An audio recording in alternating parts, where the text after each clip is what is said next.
महानायक का, स्वच्छता के हर प्रहरी का आभार करे, आभार करे। खूप एक घटक आहे समाजमध्ये, सर्वांना सोबत घेऊन पुरे शहरला कसं स्वच्छ करायचं आहे, असा एक खूप सुंदर मोहीम आम्ही सुरू केलेला आहे।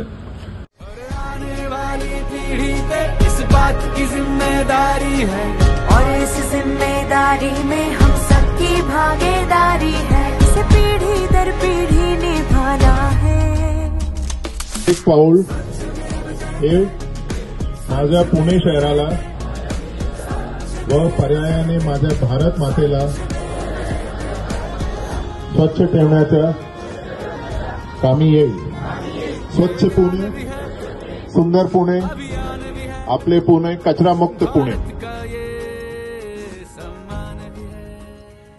कार्यक्रमात आतापर्यंत झालेल्या प्रत्येक कार्यक्रमात ते स्वच्छतेचा नेहमीच उल्लेख करतात।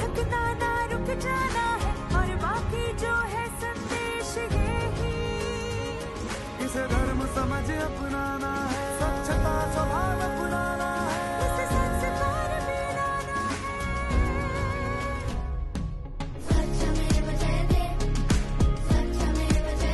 भारत माता के